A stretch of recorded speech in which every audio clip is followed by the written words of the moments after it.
Hello बच्चों, इस video में हम देखने वाले हैं चैप्टर नंबर 6 ट्रायंगल्स का इंट्रोडक्शन और एमसीक्यूज। तो क्लास 10th सीबीएसई वालों के लिए टर्म फर्स्ट का ये चैप्टर नंबर 6 एक वेरी मोस्ट इंपोर्टेंट चैप्टर है और बहुत ही सीरियस चैप्टर है। मतलब एक तो इंपोर्टेंट है, वेटेज अच्छा है इसका, 6 मार्क्स का है, और दूसरी बात यह है थोड़ा सा सीरियस चैप्टर इसलिए है क्योंकि मोस्टली बच्चों को ये समझ में नहीं आता है। ज्योमेट्री का चैप्टर है तो थोड़ा सा दिक्कत देता है, तो मैं आपको कोशिश करूंगा एक एक बात को अच्छे से समझाने की।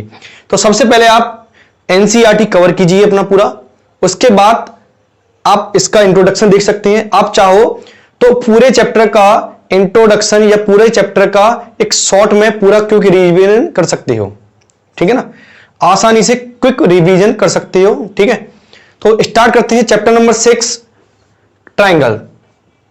तो वैसे भी आपको पता है इस चैप्टर में से कुछ भी डिलीटेड नहीं किया गया है, तो उसको आपको पूरा पढ़ना होगा और बहुत ही सीरियस चैप्टर है, आराम आराम से पढ़ेंगे। तो पूरा वीडियो देखना चैप्टर नंबर 6 का, है ना, जिससे कि आपको मैं पूरी बात क्लियर कर सकूं, है ना।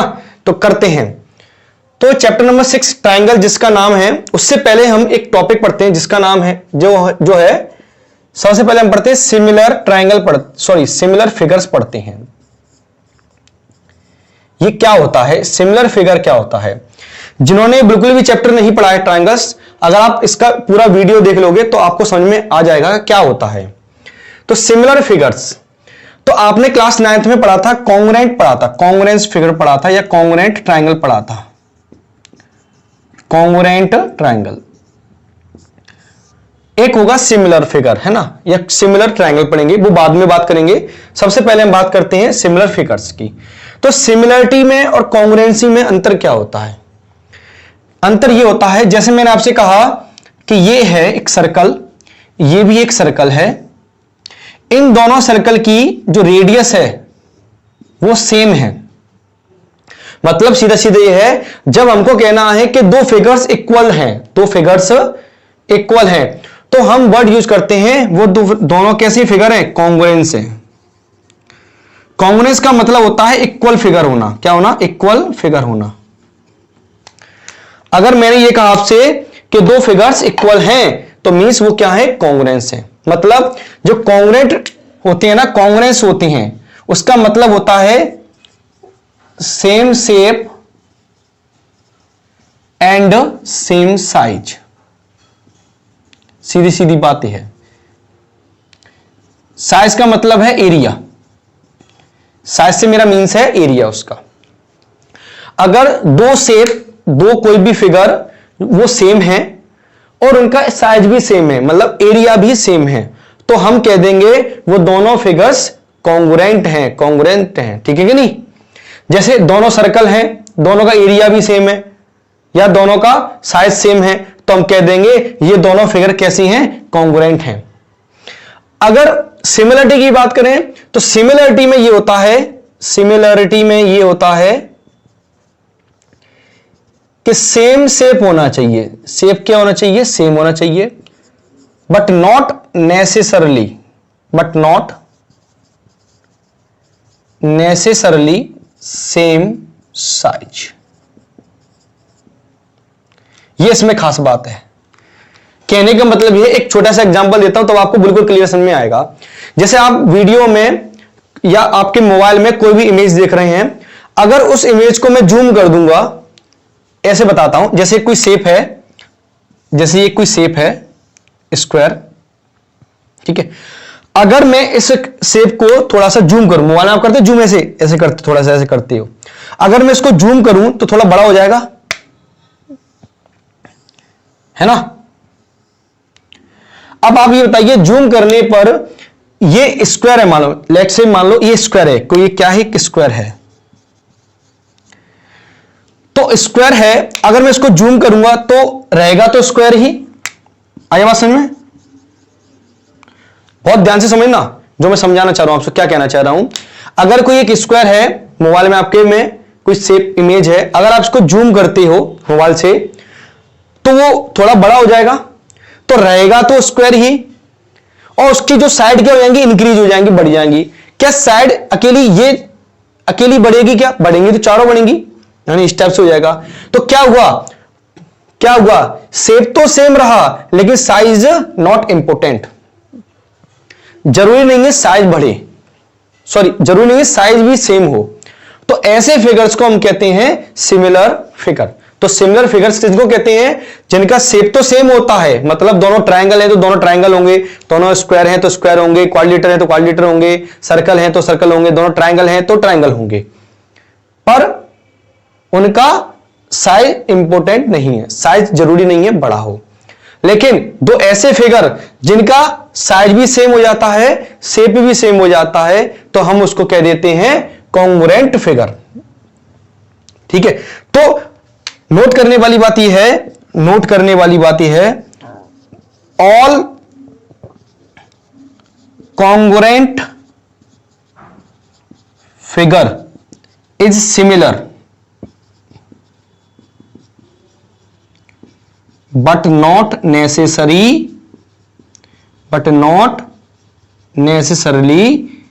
ठीक है ना।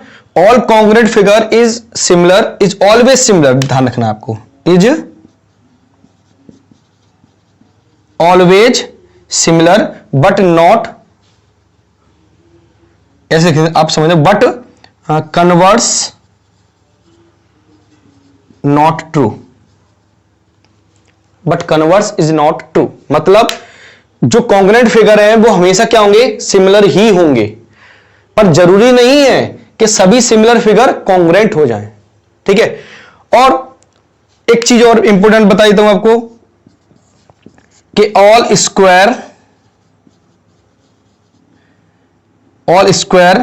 All circles and equilateral triangle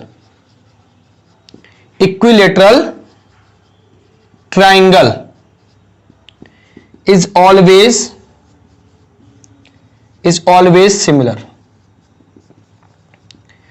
ये बहुत ही इंपॉर्टेंट पॉइंट है। ये सब आपको ध्यान रखना है कि जितने भी सभी squares, circles and equilateral triangle is always similar. ठीक है, तो हमने अभी क्या पढ़ा कि सिमिलर फिगर्स क्या होते हैं? ऐसे फिगर्स जिनका शेप सेम होता है, शेप क्या होता है? सेम होता है, बट साइज जरूरी नहीं है, इंपोर्टेंट नहीं है, जरूरी नहीं है कि वो इक्वल हो। तो ऐसे फिगर्स को हम बोलते हैं सिमिलर फिगर्स बोलते हैं। क्या बोलते हैं? Similar figures. ठीक है, तो इतना बच्चों नोट डाउन कीजिए, फिर नेक्स्ट टॉपिक पर आते हैं। चलिए, नेक्स्ट टॉपिक है सिमिलर पॉलीगॉन्स। ठीक है, तो सिमिलर पॉलीगॉन्स क्या होते हैं? Two polygons with the same side, same number of side are said to be similar. अगर दो पॉलीगॉन ऐसी हैं जिनका नंबर ऑफ साइड कैसी है? सेम, मतलब ट्रायंगल और क्वाड्रिलेटरल और पेंटागन, है ना, दोनों शेप सेम होना चाहिए, नंबर ऑफ साइड क्या होना चाहिए? सेम होना चाहिए। तो अगर वो दोनों पॉलीगॉन्स सिमिलर कब कहेंगे उनको? जब उनके एंगल्स कैसे हो? इक्वल हो, मतलब करेस्पॉन्डिंग एंगल्स कैसे होने चाहिए? सॉरी रह गया यहां पर, their corresponding angles are equal, and second condition ये है their corresponding sides are in the same ratio. मतलब उनकी जो करस्पॉन्डिंग साइड है ना, उनका रेशियो क्या होना चाहिए? सेम होना चाहिए, मतलब इक्वल होना चाहिए। अगर उनका रेशियो निकालें तो हमेशा क्या आना चाहिए? इक्वल आना चाहिए। आपको एक बात बताना इसमें इंपॉर्टेंट है, जब इसमें एक जो बात बोल रहे ना, their corresponding sides are in the same ratio, इसका मतलब सीधा सीधा ये होता है कि वो कुछ टाइम्स होंगे, 2 टाइम्स, 1 टाइम्स, 3 टाइम्स, जो भी टाइम्स हो, मतलब दुगने तुगने ऐसे होते जाते हैं। जूम करने का अर्थ क्या होता है कि उसको हमने, जैसे आपके मॉल में आता है ना 1 into 5x 2x, तो आप क्या कर रहे होते हैं? उसको 1.5 टाइम्स जूम कर रहे होते हैं, 1.5 गुना, 2 into यानी कि 2 गुना उसको जूम कर रहे होते हैं। मतलब ये क्या होता है? रेशियो होता है। अगर आपने कहा कि किसी भी चीज का रेशियो 1:2 है, तो इसका मतलब यह है कि उसने 1 को क्या कर दिया? 2 कर दिया, है ना। तो इसका मतलब यह होता है कि पहला वाला दूसरे वाले से दुगना है या हाफ होगा, है ना। तो इसी में पॉलीगॉन्स है, तो पॉलीगॉन्स खास नहीं आएगा क्योंकि मेनली हमको पढ़ना क्या है? ट्रायंगल्स पढ़ने हैं। तो नेक्स्ट बात करते हैं हम सिमिलरिटी ऑफ ट्रायंगल। बात क्या करते हैं? Similarity of triangles. तो कंडीशन तो यही रहेगी क्योंकि जो डेफिनेशन मैंने आपको अभी बताई है वो किसकी बताई है, पॉलीगॉन्स की बताई है। तो ट्राइंगल भी क्या है, एक पॉलीगॉन है। तो यहां लिखते हैं सिमिलरिटी ऑफ ट्राइंगल्स क्या होता है, तो two triangles are said to be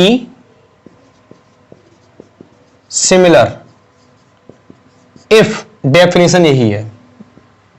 definition क्या है, उनके करस्पॉन्डिंग एंगल क्या होने चाहिए, इक्वल होने चाहिए, और करस्पॉन्डिंग साइड का रेशियो क्या होना चाहिए, इक्वल होना चाहिए, ये सेम प्रोपोर्शन में होना चाहिए। चलो तो दो ट्राइंगल लेते हैं, लेट्स से दो ट्राइंगल है अपने पास,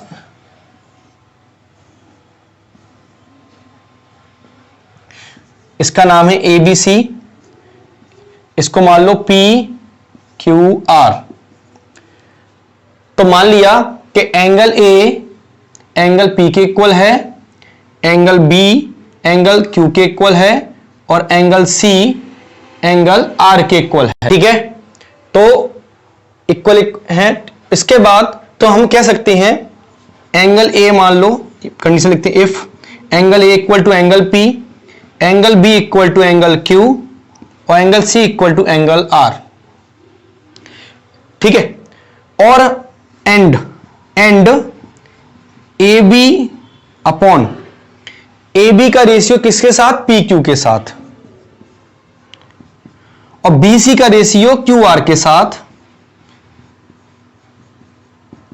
और AC का रेशियो PR के साथ क्या है, इक्वल है। मतलब क्या लिखा है, पहली कंडीशन है their corresponding angles are equal. तो करस्पॉन्डिंग एंगल अब ये मान के चल रहे हैं कि ए के करस्पॉन्डिंग P इक्वल है, B के Q इक्वल है, और C के R इक्वल है, और their corresponding sides are in the same ratio equal होना। तो AB का रेशियो PQ के साथ, BC का रेशियो QR के साथ, और AC का रेशियो PR के साथ क्या है, इक्वल है। मतलब AB upon PQ is equal to BC upon QR equal to AC upon PR। Then हम कह सकते हैं कि ये दोनों ट्राइंगल, कौन कौन से triangle, ABC and triangle PQR, ये दोनों क्या होंगे, सिमिलर होंगे, और सिमिलर का साइन है वो ये है। मतलब आप कॉन्ग्रुएंस पे ऊपर जो लगाते थे ना ये वाला साइन, क्योंकि वो फिगर्स इक्वल होते थे इसलिए ये साइन लगाते थे। यहां पर क्या फिगर्स ओनली सिमिलर है, नॉट इक्वल, बड़े छोटे भी हो सकते हैं। ठीक है, तो ये साइन लगाते हैं, तो इसको हम कहते हैं सिमिलरिटी ऑफ ट्राइंगल। अब आपको इसमें छोटी सी कंफ्यूजन ये हो सकती है कि सर जरूरी है AB QR के इक्वल हो सकता है, तो वो चीज हम धीमे धीमे जब पढ़ते जाएंगे तब समझ में आएगी। करस्पॉन्डिंग का मतलब आपको पता होना चाहिए कि अगर कोई साइड जिसके करस्पॉन्डिंग है तो वही लिखनी पड़ेगी। मतलब यहां पर बात करें तो AB के करस्पॉन्डिंग कौन था, PQ, AB के करस्पॉन्डिंग PQ है, BC के करस्पॉन्डिंग कौन है, QR। आपने कॉन्ग्रुएंसी पढ़ी है क्लास 9th में, तो करस्पॉन्डिंग साइन दिखते थे उसमें, यही काम आपको इसमें करना है। तो ऑर्डर चेंज नहीं होना चाहिए। कहने का मतलब यह है कि हम ABC का नाम लिख दिया हमने, तो PQR का नाम QRP नहीं लिख सकते हैं, क्योंकि जो साइड जिसके करस्पॉन्डिंग होगी उसी हिसाब से आपको ट्राइंगल्स के नाम देने होंगे। जैसे AB के करस्पॉन्डिंग कौन है, PQ है, तो AB पहले आ रहा है तो PQ भी पहले ही आएगा। आई बात समझ में, ये आपको ध्यान रखना है। तो इसको हम बोलते हैं सिमिलरिटी ऑफ ट्राइंगल। तो सिमिलरिटी ऑफ ट्राइंगल का मतलब समझ में आया। अब हम बात करते हैं आगे next, criteria of similarity of triangle. जैसे आपने कॉन्ग्रुएंस रूल क्या कौन से पढ़े थे, SAS पढ़ा था, ASA पढ़ा था, SSS रूल पढ़े थे, ये तीन कॉन्ग्रुएंस रूल पढ़े थे आपने, है ना, ये पढ़े थे ना, और भी कई सारे पढ़े थे, RHS, मतलब मेन तो यही थे ना, SAS, ASA, SSS। इसी प्रकार आपके सिमिलरिटी में भी कुछ रूल्स हैं, कुछ रूल हैं सिमिलरिटी रूल हैं, तो वो आप पढ़ेंगे, है ना। तो इसको नोट डाउन कीजिए, पूरा स्क्रीनशॉट ले लीजिए, नोट डाउन कीजिए, फिर नेक्स्ट पर आगे बढ़ते। चलिए बात करते हैं बेसिक प्रोपोर्शनलिटी थ्योरम से, ठीक है। तो इसको हम थेल्स थ्योरम भी कहते हैं और शॉर्ट में बीपीटी भी कहते हैं, basic proportionality theorem. It is the very very very most important theorem, ठीक है। ये क्या कहती है theorem? If a line is drawn parallel to one side of a triangle, तो हम एक ट्राइंगल बनाते हैं पहले, तब आपको बिल्कुल बात पूरी समझ में आएगी। लेट्स से ए, बी और सी। वो ये कह रहे हैं if a line is drawn parallel to one side of a triangle, अगर हम एक लाइन ड्रॉ करें किसके parallel? One side of a triangle, मतलब एक कोई भी साइड ले सकते हैं, मैं बीसी की पैरेलल ड्रॉ कर रहा हूं। अगर किसी ट्राइंगल की एक साइड के एक लाइन पैरेलल ड्रॉ करते हैं, लेट्स से ये हमने एक लाइन पैरेलल ड्रॉ की डी और ई, मतलब डीई किसके पैरेलल है? बीसी के, है ना। तो ये तो बोला है if a line drawn parallel to one side of a triangle, तो हमने एक लाइन ड्रॉ की है one side of a triangle, मतलब ट्राइंगल की किसी एक साइड के पैरेलल ड्रॉ की है, ठीक है। ट्राइंगल टू द इंटरसेक्ट, ये जो लाइन है इंटरसेक्ट कर रही है अदर टू साइड्स। सिंपल सी बात है, जब हम इस लाइन के पैरेलल ड्रॉ करेंगे, वो अदर टू साइड को इंटरसेक्ट करेगी, अदर टू साइड को इन डिस्टिंक्ट पॉइंट, अलग अलग पॉइंट पर। The other two sides are divided into the same ratio, ये मेन बात है, ठीक है। तो मतलब ये है, ये जो लाइन है ना, वो अदर टू साइड्स को सेम रेशियो में क्या करेगी? डिवाइड करेगी, ठीक है ना। तो मतलब ये है if DE parallel to BC then बच्चों ध्यान से समझ, divided in the same ratio, कौन? Other two sides. Other two side कौन सी बची? ए बी और ए सी को ये लाइन सेम रेशियो में क्या करेगी? डिवाइड करेगी। मतलब एडी का डीबी के साथ रेशियो, तो एडी अपॉन डीबी और AE upon EC, AE divided by EC क्या होगा? इक्वल होगा। यह है आपकी बेसिक प्रोपोर्शनलिटी थ्योरम, जिसको हम शॉर्ट में बीपीटी भी बोलते हैं और इसको थेल्स थ्योरम भी कहते हैं।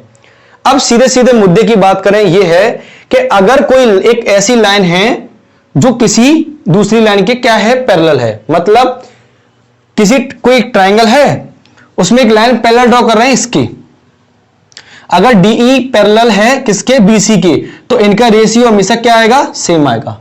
और मैं बताऊं, जैसे और अलग कंडीशन पढ़ते हैं, देखो बच्चों आप साथ कंफ्यूज नहीं होना। ये है जैसे मैं मान लीजिए ए बी सी, अगर मैंने एक लाइन पैरेलल ड्रॉ की ऐसे पी क्यू किसके पैरेलल है? ए बी के।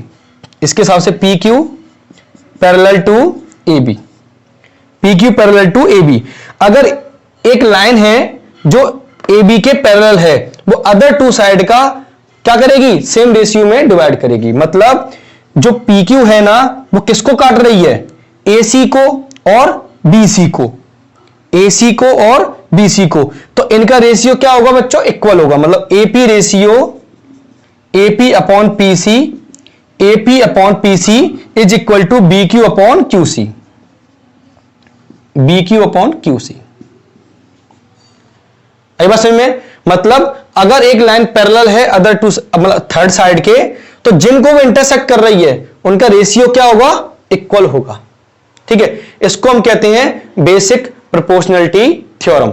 इसको लगाएंगे कैसे? एक ट्राइंगल की बात होगी, एक लाइन पैरेलल होगी, तो हम कह देंगे रेशियो इसका क्या है? इक्वल है। समझ में आया? तो ये लाइन इन दोनों साइड को सेम रेशियो में क्या करेगी? डिवाइड करेगी। ये तो बात हो गई। अब इसमें बात करते हैं मेन चीज, जो तुम्हें प्रूफ करके दिखानी तो है नहीं है, बस इसके रिजल्ट ध्यान रखो। रिजल्ट मैं ये समझाना चाहूंगा अच्छे से आपको, बहुत इंपॉर्टेंट रिजल्ट है, आपको ध्यान रखना पड़ेगा। क्या है, या कंक्लूजन बोल सकते हैं कि AD upon DB is equal to AE upon EC होगा। ये तो होता ही होता है, कुछ और कंडीशन पढ़ो। अगर हम ये कहें DB upon AD, DB upon, मैं निकालना चाह रहा हूं डीबी का रेशियो मुझे एडी के साथ चाहिए, तो यहां पर भी जो कंडीशन तुम यहां लेते जा रहे हो वो कंडीशन वहां भी लिख दो।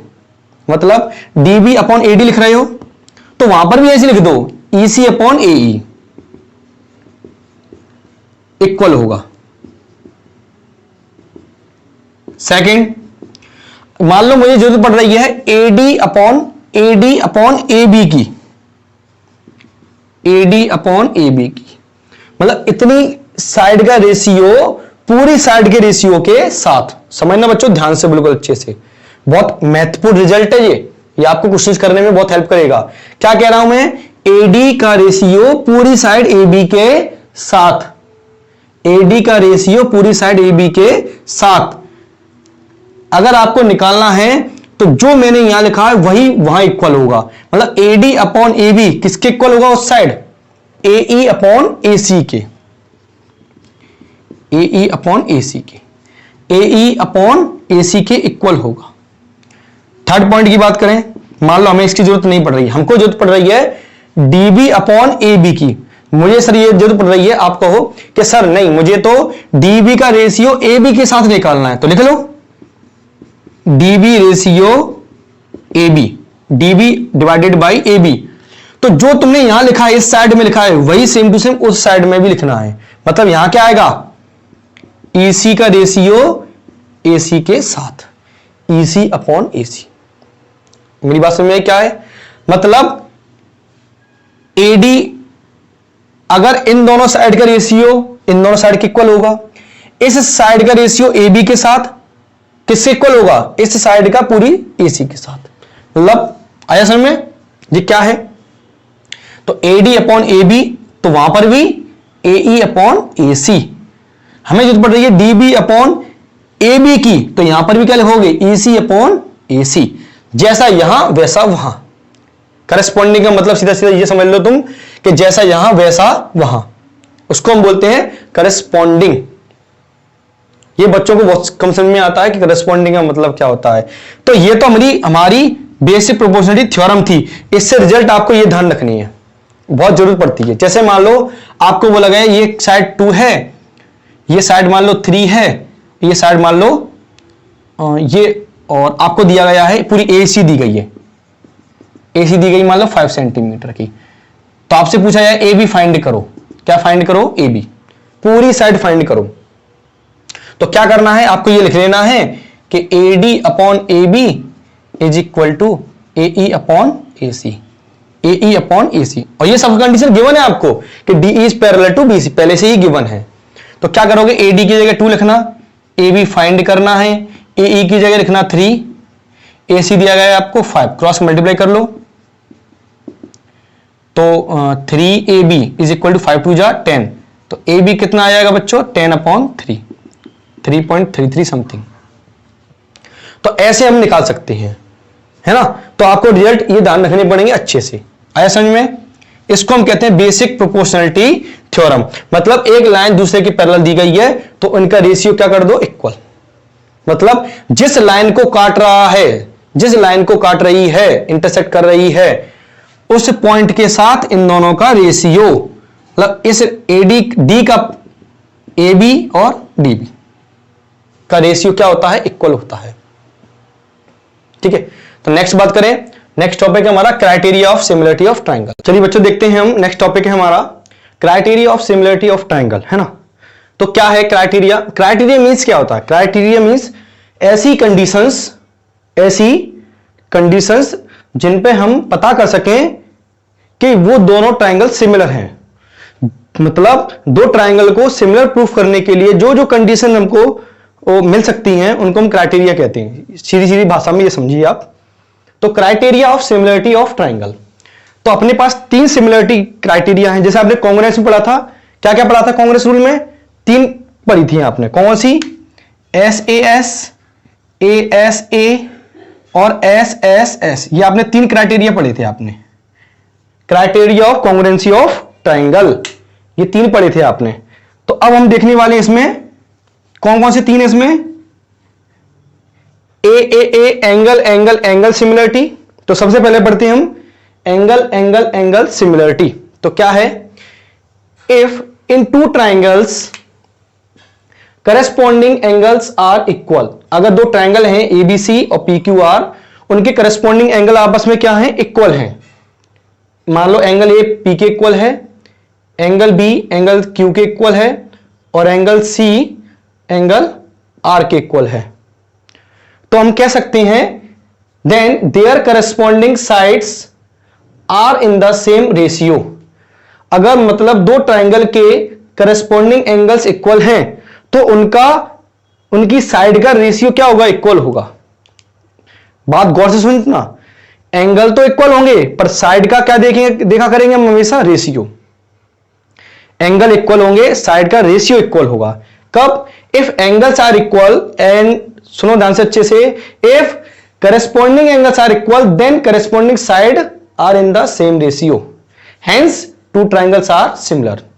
सीधे सीधे मुद्दे की बात करें तो यह है, अगर दो ट्राइंगल हैं वो दोनों हमको सिमिलर प्रूफ करना है, तो पहली कंडीशन क्या है, हम ये ढूंढ लें कि दोनों में तीनों एंगल इक्वल हैं। ठीक है, तो हम कह देंगे if angle A equal to angle P, angle B equal to angle Q, angle C equal to angle R, then ये दोनों ट्राइंगल कैसे होंगे, सिमिलर होंगे। और हमें पता है जब ट्राइंगल सिमिलर होते हैं तो इनकी करस्पॉन्डिंग साइड का रेशियो भी क्या होता है बच्चों, इक्वल होता है। आई समझ में, तो ये आपको ध्यान रखना है। अब इसमें छोटी बात और बताने की आपको बता देता हूं, ट्रिपल ए सिमिलरिटी को हम ए सिमिलरिटी भी कहते हैं। ये आपको बात ध्यान रखनी है। दो ट्राइंगल को सिमिलर प्रूफ करने के लिए तीनों एंगल इक्वल करना जरूरी नहीं है। बहुत ध्यान से सुनना बच्चों, किसी भी दो ट्राइंगल को सिमिलर प्रूफ करने के लिए दो एंगल इक्वल करना प्रूफ जरूरी नहीं है। आप दो एंगल भी बता सकते हो तो हम कह देंगे दोनों ट्राइंगल सिमिलर हैं। वो क्यों, आप एक छोटा सा एग्जांपल समझो। दो ट्राइंगल हैं, उनके दो एंगल आपस में क्या हो गए, इक्वल हो गए, तो तीसरा तो ऑटोमेटिक इक्वल हो जाएगा।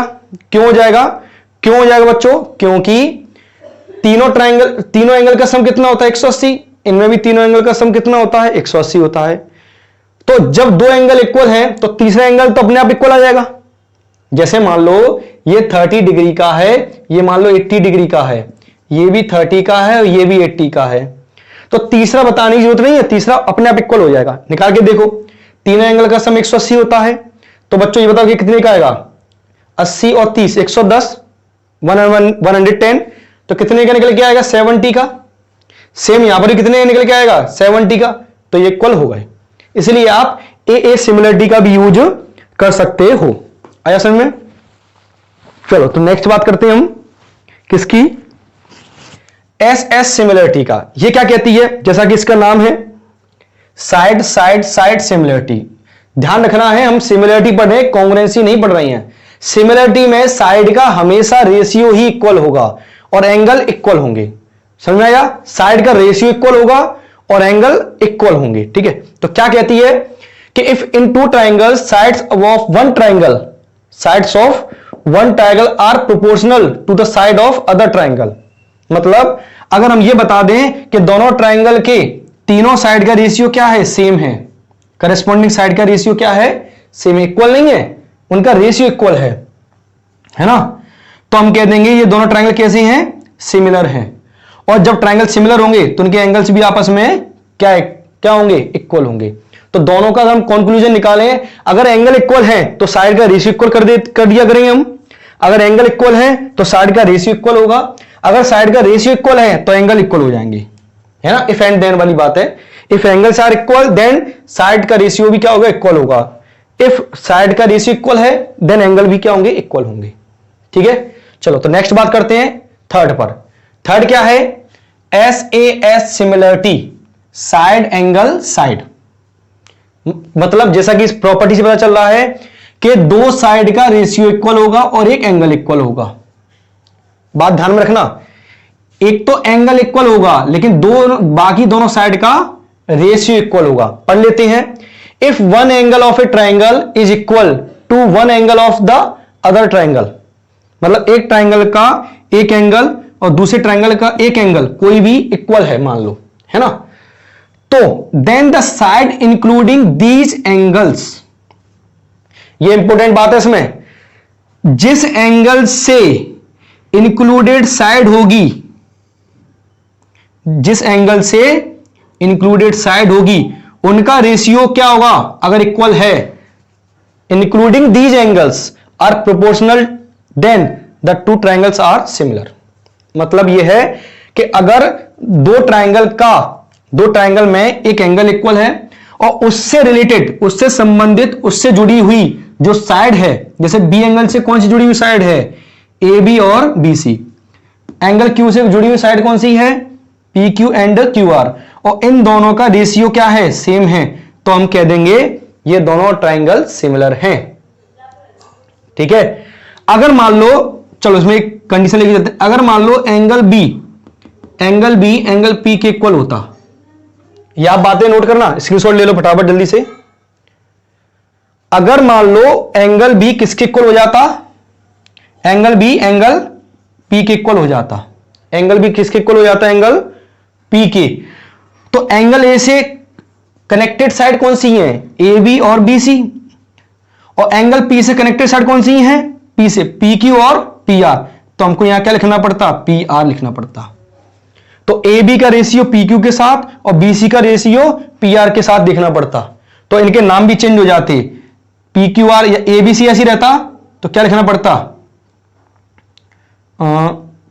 Q P R. ठीक है ना, तो ये लिखना पड़ता। आया समझ में? तो इन बातों का आप नोट कीजिए, फिर हम बढ़ते हैं अपने नेक्स्ट टॉपिक पर। ठीक है बच्चों, देखते हैं हम अपना नेक्स्ट टॉपिक है एरिया ऑफ सिमिलर ट्रायंगल। क्या है एरिया ऑफ सिमिलर ट्रायंगल? मतलब यह है किसका एरिया, सिमिलर ट्रायंगल्स का। अगर हमको गिवन है कि दो ट्रायंगल सिमिलर हैं, हमको पहले से ही क्या गिवन है, दोनों ट्रायंगल सिमिलर हैं, तो क्या कहती है ये थ्योरम, ये एक थ्योरम है। ठीक है, प्रूफ इज नॉट इंपॉर्टेंट।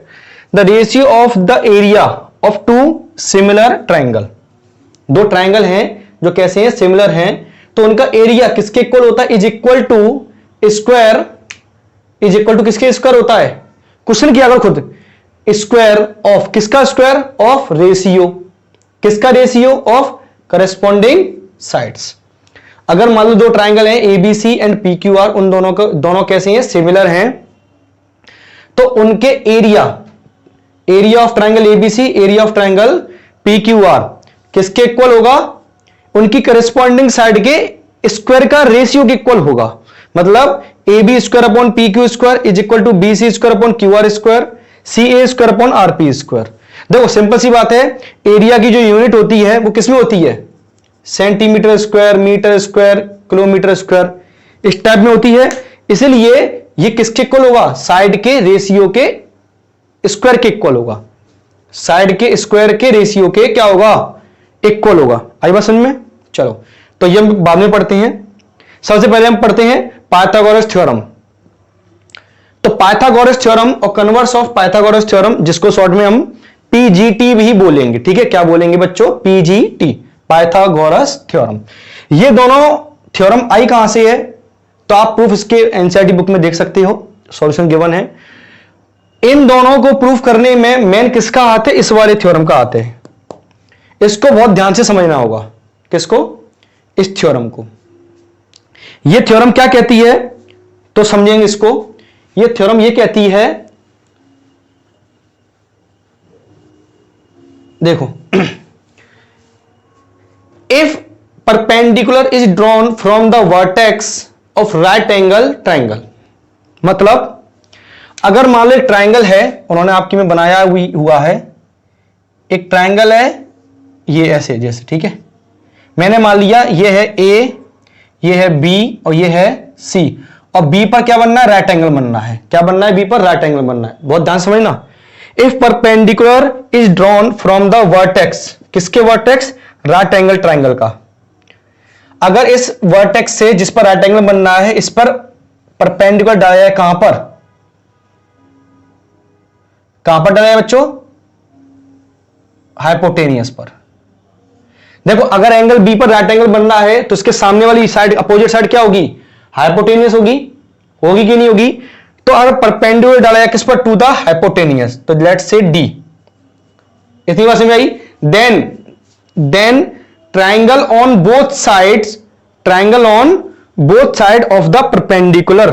तो जो हमने परपेंडिकुलर डाला है उसके दोनों साइड के ट्राइंगल, समझना बहुत अच्छे से ध्यान से, triangle on both side of the perpendicular, perpendicular के दोनों साइड के जो ट्राइंगल होंगे आर सिमिलर। मतलब ये ट्राइंगल, कौन सा ट्राइंगल, ये वाला, इस ट्राइंगल का नाम क्या होगा, एबीडी, किसके सिमिलर होगा ये बच्चों, एबीडी किसके सिमिलर होगा, सी, ट्राइंगल सी बी डी के। मतलब अगर हम किसी राइट एंगल ट्राइंगल के वर्टेक्स से परपेंडिकुलर डालें तो दोनों साइड के ट्राइंगल आपस में कैसे होंगे, सिमिलर होंगे। क्या होंगे, सिमिलर होंगे। तो किस, देखो आप देख भी सकते हो, ये राइट एंगल ट्राइंगल है तो एक एंगल इसका इसके इक्वल होगा, है ना, तो आराम से प्रूफ हो जाता है, but proof is not important, तो आपको ध्यान रखना है। तो सिमिलर होंगे, किसके सिमिलर होंगे, टू द होल ट्राइंगल के, and to the each other. मतलब ये आपस में तो सिमिलर होंगे ही होंगे, ये होल ट्राइंगल के भी क्या होंगे, सिमिलर होंगे। मतलब ट्राइंगल एबीडी किसके सिमिलर होगा, ट्राइंगल एबीसी के, और ट्राइंगल सीबीडी किसके सिमिलर होगा, ट्राइंगल एबीसी के। मतलब ये है अगर यहां से परपेंडिकुलर डाला है तो ये आपस में सिमिलर होंगे, और ये ट्राइंगल बड़े वाले ट्राइंगल के भी क्या होगा, सिमिलर होगा, है ना बच्चों, किसके सिमिलर होगा, और ये आपस में तो सिमिलर होंगे ही, ये आपस में सिमिलर तो होंगे ही, लेकिन ये होल ट्राइंगल के भी क्या होगा, सिमिलर होगा। आई बात समझ में। तो इसी से क्या बनी है आपकी पाइथागोरस थ्योरम प्रूफ होगी। ठीक है, तो पाइथागोरस आपको डायरेक्टली ध्यान रखना है, प्रूफ इसका तो आएगा नहीं, इसलिए आपको ध्यान रखना है। क्या है, सबको पता है, जो राइट एंगल ट्राइंगल होता है उसके सामने वाली साइड क्या होती है, हाइपोटेनियस होती है, और इनको परपेंडिकुलर बेस कुछ भी मान सकते हैं।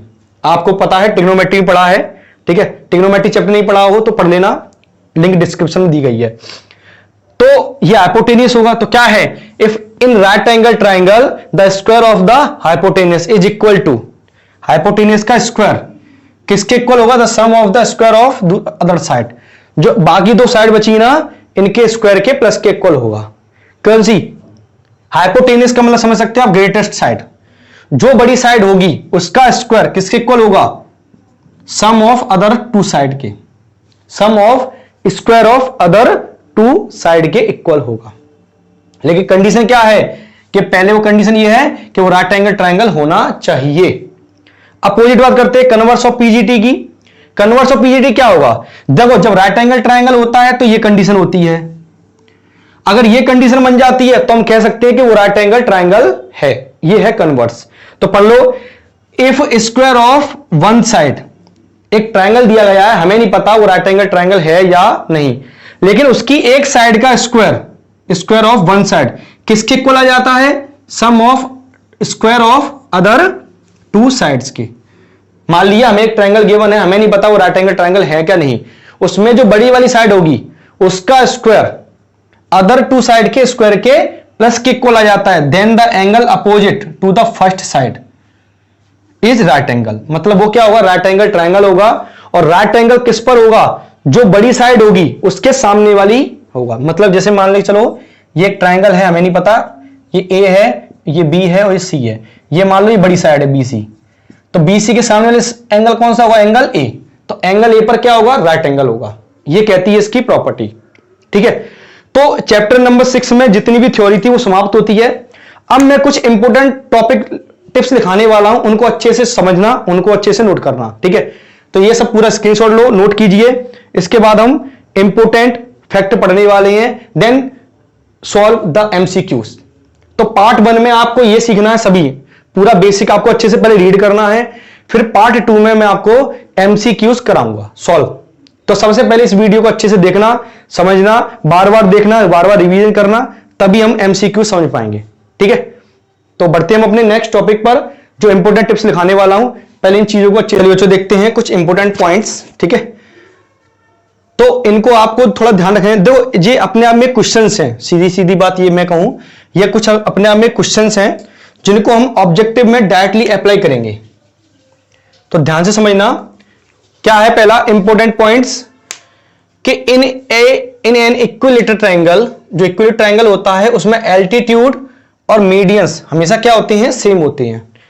Altitude and medians are same. जैसे मान लो इक्विलेटरल ट्रायंगल है तो आपको पता होना चाहिए, अगर मैंने एक A B C equilateral triangle लिया तो आपको पता है एल्टीट्यूड मतलब जो 90 डिग्री एंगल बनाता है। एल्टीट्यूड मतलब एक ऐसा ट्रायंगल जिसमें एक ऐसा साइड जो क्या बनाता है, 90 डिग्री बनाता है, उसको हम क्या बोलते हैं, एल्टीट्यूड। अगर ये डी मिड पॉइंट भी हो गया तो हम उसको क्या बोल देते हैं, मीडियन। तो आपको ध्यान रखना है इक्विलेटरल ट्रायंगल में जो एडी दिख रहा है आपको वो एल्टीट्यूड भी है और मीडियन भी, मतलब एडी परपेंडिकुलर बीसी भी है और D is the mid point BC भी है ना। तो ये पॉइंट है। नेक्स्ट पॉइंट की बात करें, नेक्स्ट पॉइंट ये है all circles and square and equilateral triangle are similar. ये आपको ध्यान रखना डायरेक्टली, जितने भी सर्कल्स होते हैं, स्क्वायर होते हैं और इक्विलेटरल ट्रायंगल होते हैं वो हमेशा सिमिलर होते हैं, ठीक है। थर्ड पॉइंट है if triangle ABC is similar to triangle PQR. दो ट्रायंगल हैं जो आपस में सिमिलर हैं, तो मैंने स्क्वायर का बता दिया आपको एरिया ऑफ सिमिलर ट्रायंगल। अब मैंने बताया है पेरीमीटर ऑफ सिमिलर ट्रायंगल।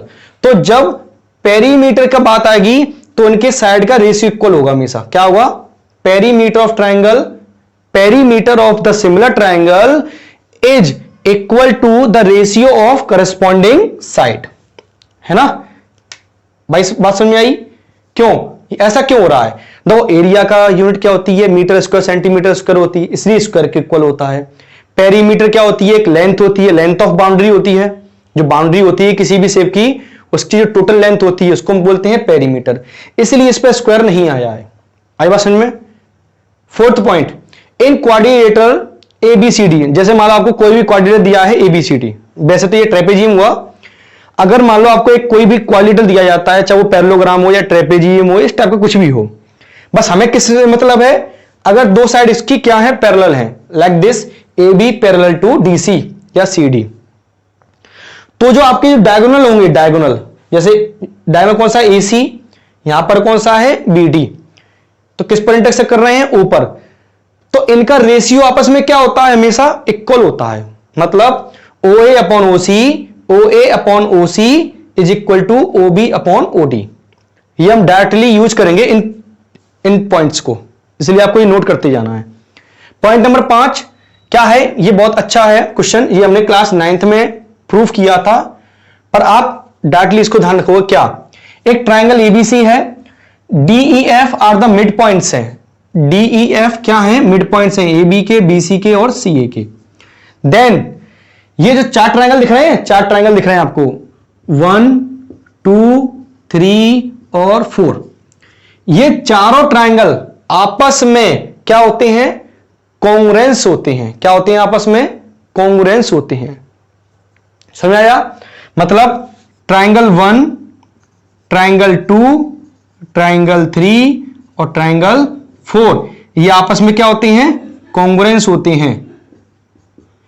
और ये चारों ट्रायंगल कॉन्ग्रुएंस होंगे तो इनका एरिया भी क्या होगा, इक्वल होगा। तो मैंने वही लिख दिया है, area of triangle ADF, area of triangle DEF, area of triangle DBE, area of triangle FCE, ये चारों आपस में क्या होते हैं, इक्वल। और जो होल ट्रायंगल एबीसी है उसका क्या होता है, 1/4 होता है। क्या होता है, 1/4। ये आपको डायरेक्टली ध्यान रखना है कि ये चारों ट्रायंगल आपस में इक्वल तो होते ही हैं, सिमिलर भी होंगे, कॉन्ग्रुएंस भी होंगे, क्योंकि कॉन्ग्रुएंस होंगे तो सिमिलर भी होंगे, कॉन्ग्रुएंस होंगे तो सिमिलर भी होंगे। और जब कॉन्ग्रुएंस है तो इनका एरिया भी आपस में क्या होगा, इक्वल होगा। और पूरे ट्रायंगल का 1/4 होता है। पूरे ट्रायंगल का क्या होता है बच्चों, 1/4 होता है। आई बात समझ में? ठीक है। नंबर 6 पॉइंट आपको डायरेक्ट ध्यान रखना है, यूज होगा, length of altitude of an equilateral triangle with side A. जैसे मान लो एक ट्रायंगल है, equilateral triangle A B C, जिसकी साइड है ए। क्या साइड है, सब ए है। तो अगर हमने एल्टीट्यूड बनाया एडी, तो उसकी लेंथ क्या होगी, एडी की लेंथ क्या होगी बच्चों, √3/2a, √3/2 इंटू साइड। कैसे जान सकते हो आप, √3/2 इंटू साइड, जो भी साइड हो उसकी। अगर हमको एक इक्विलेटरल ट्रायंगल गिवन है तो उसकी हम लेंथ निकाल सकते हैं। कैसे फॉर्मूला है? Direct √3/2 multiply side. ठीक है, तो ये कुछ इंपॉर्टेंट पॉइंट्स है तो आपको ध्यान रखना है। तो फर्स्ट पार्ट में मैंने आपको चैप्टर नंबर 6 का पूरा बेसिक बता दिया है, आप अच्छे से देखो, पूरा वीडियो देके रिवाइज करें। फिर नेक्स्ट हम एमसीक्यू करेंगे जिससे कि आपको समझ में आए। तो एमसीक्यू तभी समझ में आएंगे जब इस वीडियो को आप ध्यान से पूरा अच्छे से देख लोगे। ठीक है, तो चैप्टर नंबर 6 के डाल चुके हैं, 8 के हो चुके हैं, तो आप उनको रिवाइज करते जाइए और एमसीक्यू देखते जाइए। ठीक है।